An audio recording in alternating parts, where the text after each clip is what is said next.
우리가 한번 세상을 살아가다 보면 죄물이 많아서 근심하며 살아갈까요? 아니면 죄물이 너무나 부족해서 근심하며 고난 속에 살아갈까요? 아마 이런 질문은 우스운 질문이겠죠. 죄물이 없어서 먹을 것이 없어서 굶어 죽고 가진 것이 없어서 병에 들어도 마음껏 병원 가서 치료를 받지 못함으로 근심하는 경우가 대다수지, 무슨 죄물이 많음으로 근심하며 가냐고 그런 질문이 서두부터 어떻게 하시느냐고 말씀하실 분이 계십니다. 맞습니다.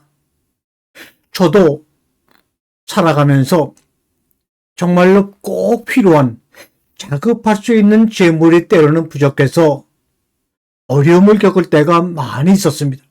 그런데 오늘 여러분과 함께 나를 마태복음 19장에 보게 되면 여러분이 벌써 아시죠? 부자 청년의 이야기가 나옵니다. 그 청년이 예수께로 나와 어떻게 하여야 영생을 얻을 수 있을지를 묻습니다. 재물이 많은 부자이지만 그래도 재물에 만족하지 아니하고 영생을 구하려는 그의 노력이 엿보이는 장면이죠. 성세님이여, 내가 무슨 선한 일을 하여야 영생을 얻으리까? 이 질문을 받고 예수님께서 답을 하시죠. 내가 생명에 들어가려면 계명들을 지키라 라고 말씀하신 예수님은 이어서 10계명의 내용들을 풀어주십니다. 즉, 영생을 얻으려면 하나님께로부터 주어진 계명들을 잘 지켜야 한다는 말씀이겠죠. 그런데 그 말씀을 들은 부자 청년이 대묻습니다. 성세님이여, 내가 이 모든 것을 내가 지켰사오니 아직도 무엇이 부족하니까? 야, 대단하지 않습니까? 재물이 많은 부자인데도 10계명의 모든 계명을 지켰으니 그러고도 내가 무엇이 부족합니까? 과연 이 땅에서 이렇게 말할 수 있는 사람을 찾아볼 수 있을까요? 저는 여간에서는 찾기가 불가능하다고 생각합니다. 그런데 여기에 우리 예수님께서 핵심이 되는 대답을 주십니다. 내가 온전하고자 할진대, 즉 계명을 잘 지키는 것만으로는 아직 온전치 못하다는 말씀이죠. 그리고는 계속 말씀하십니다. 내 소유를 팔아 가난한 자들에게 주라. 그리하면 하늘에서 보화가 내게 있으리라. 그리고 와서 나를 쫓아라. 이렇게 말씀하십니다. 그런데 여러분도 잘 알다시피 그 말을 들은 청년은 재물이 많음으로 근심하며 돌아갑니다.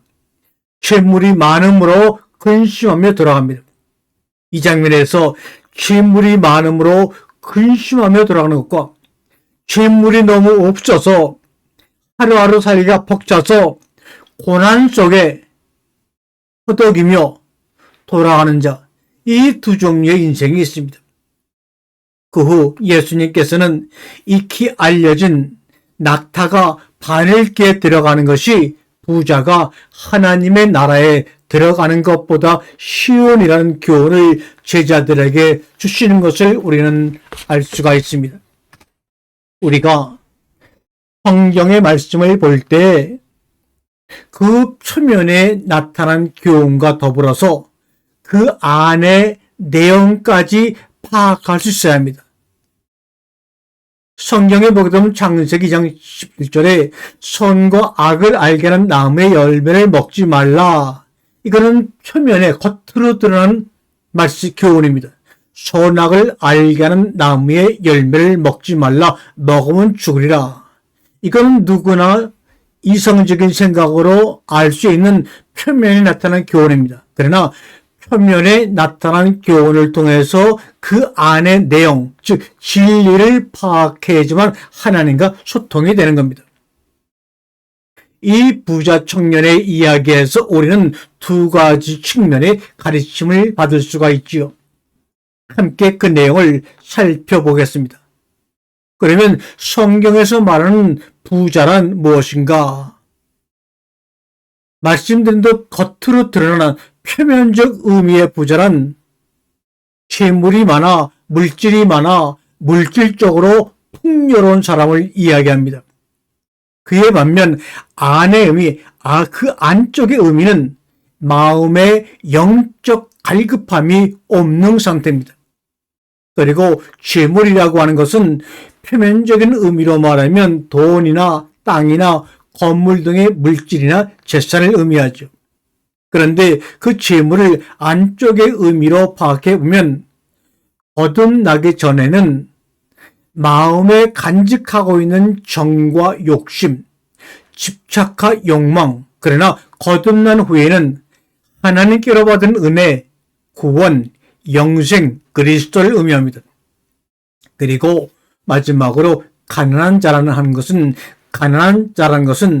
표면적인 의미로 말하면 소유한 재물이나 물질이 상대적으로 적거나 아예 없어 궁핍한 사람을 의미하죠. 그런데 그 안쪽의 의미를 보게 되면 의지할 것이 없이 갈급한 상태에 놓인 마음이나 영을 의미합니다. 이상 얘기한 의미로 볼 때 우리 예수님께서 부자 청년에게 소유를 팔아 가난한 자들에게 주라고 말씀하신 것은 표면적으로는 물질의 나눔에 대한 가르침인가 동시에 안쪽의 내용으로는 마음속 정과 욕심, 집착과 욕망을 버리고 가난한 자, 즉 부자 청년 자신, 영생에 대한 갈급한 마음에 있는 부자 청년인 너 자신을 구하라는 말씀이 될 것입니다. 어렵다고요? 그러면 다시 한번 정리해 본다면 소유를 팔아 가난한 자들에게 주라는 말씀은 영생을 얻기 위하여 내 마음속 정과 욕심과 집착과 욕망을 버리라는 말씀입니다. 그러면 그 부자 청년은 어떻게 하여야 영생을 얻을 수 있게 될까요? 물론 지금 말씀드린 그 두 가지를 하나로 행하여야 영생을 얻을 수 있을 것입니다. 즉 다시 말하면 물질로 가난한 이웃을 돕는 것이 그 하나이며 마음속 정과 욕심을 버리고 하나님에 대하여 가난했던 자기 자신을 구제하는 것이 또 하나일 것입니다. 이 두 가지가 하나로 행하여질 때에야 비로소 예수께서 율법을 폐하러 온 것이 아니라 온전케 하러 왔다는 말씀이 이루어짐을 경험하게 되지요.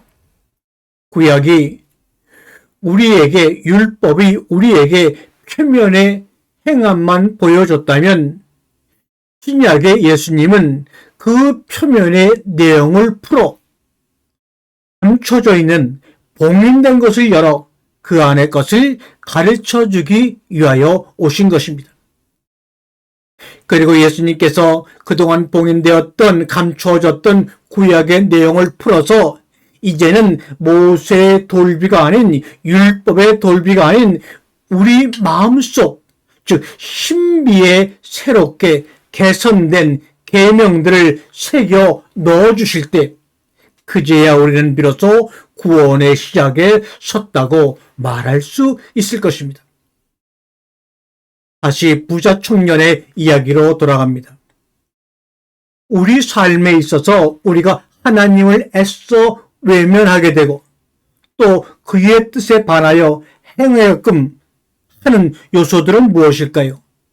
여러 헛된 유혹과 우상들이 있을 수 있겠습니다만 그중 가장 강력한 유혹 중에 하나가 세상을 살아가야 하기에 물질의 유혹이 아닐까 저는 생각합니다. 우리는 때로 물질이 우리를 평안케 하고 행복하게 하며 위험으로부터 안전히 지켜줄 것이라고 착각하며 삽니다. 그래서 재물을 모으려 권력을 잡으려 그렇게 24시간 투잡 쓰리잡을 해가며 아동바동 살아가지요. 예수님을 믿는다고 하면서도 정작 마음속에 주로 모시고 사는 것은 예수님이 아니고 재물욕이요 세상의 헛된 권력입니다. 야고보 선생은 행함이 없는 믿음이란 바로 이런 믿음을 두고 하는 말씀입니다.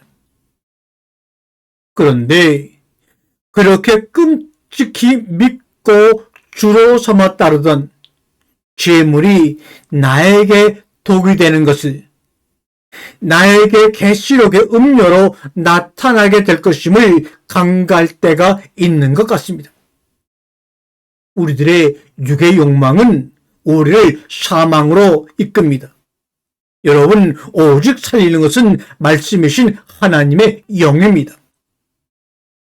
계시록의 음료, 즉 큰 바벨론, 이 바벨론이라는 말은 섞이다라는 의미가 그 속에 있습니다. 바벨론, 즉 하나님에 대한 믿음과 세상적인 욕망이 섞여서 그릇된 믿음을 가지고 있는 것을 바벨론이다 말합니다. 큰 바벨론이 심판을 받고 그 음료에 붙어 살던 바벨론의 상고들, 이 상고들이란 말은 물건을 교환하는 자, 즉 하나님을 이용해서 하나님을 이용한 거래를 통해 자신의 야망과 이득을 취하려는 자들이 바로 바벨론의 상고입니다. 바벨론의 상고들이 그녀의 몰락을 보며 울부짖고 떠나야 비로소 신부는, 우리 성도는 어린 양 그리스도를 신랑으로 맞이하게 될 것입니다. 바로 이것이 성경에서 말하는 구원입니다. 우리가 예배당에 나와서 구원받았다고, 굳게 믿어본다고, 믿습니다고 자동으로 구원되는 것이 아닙니다. 구원은 하나님의 은혜로 거저 받는 것이 분명하지만 그 전에 우선 본인의 노력이 필요합니다. 구하라, 그러면 얻을 것이요. 두들리라, 그리하면 열릴 것이라 라는 말씀에서처럼 구하고 두들리는 행위가 성도로부터 먼저 선행되지 아니하면 얻지 못하고 열리지 않을 것입니다. 그래서 예수께서 부자 청년에게 말씀하신 소유를 파는 것 또한 구원을 향한 하나의 구하고 두들리는 행위인 것입니다. 자, 그럼 이제 말씀을 정리해 보겠습니다. 물질은 세상을 살아갈 때 우리에게 이로움을 주지만 그것을 추구하는 마음이 하나님을 향한 마음을 빼앗아 점령하기 시작할 때, 그래서 구약에서 이스라엘 향한 이방 민족의 침략과 노예 삼음이 그렇게 많이 나오고 있는 것입니다. 물질이 우리에게 분명히 편리함과 이로움을 주지만 그것을 추구하는 마음이 너무 강해서 하나님을 향한 마음을 빼앗아 점령하기 시작할 때 그 물질은 도리어 우리의 착한 행실의 믿음 생활을 침략하여 노력, 파괴하는 군자금으로 우리에게 사용되고 우리에게 다가오는 것입니다. 물질이, 여러분 세상을 살면서 물질이 근심을 주기 시작한다면 그것은 말이죠, 믿음이 없어서 그런 것이 아니고 어떤 것도 아니고 그것은 나의 영을 파괴할 군자금이 될 확률이 높을 것입니다. 그리스도를 따르는 성도들의 삶이 가시밭길이요, 돌짝밭길이요. 이런 이유는 바로 이런 이유 때문입니다. 어디 믿지 않는 자들이 나를, 여러분을 괴롭혀서가 아니라 내가 능력이 없어 이렇게 물질로 인해 근심을 당하는 것이 아니라 스스로 포기하고 스스로 내려놓고 내어 주어야 할 나의 헛된 헛된 소유들이 너무나 많기 때문입니다. 그리고 그런 모든 헛된 것들을 포기하고 내어주고 없이 하며 오직 푯대만을 바라보며 따를 때 비로소 우리는 그의 십자가를 지고 그를 따른다 할 수 있는 것입니다. 오늘도 이 말씀을 전하는 이유는 우리 모두가 함께 살기 위해 이 말씀을 전했습니다. 아멘, 아멘.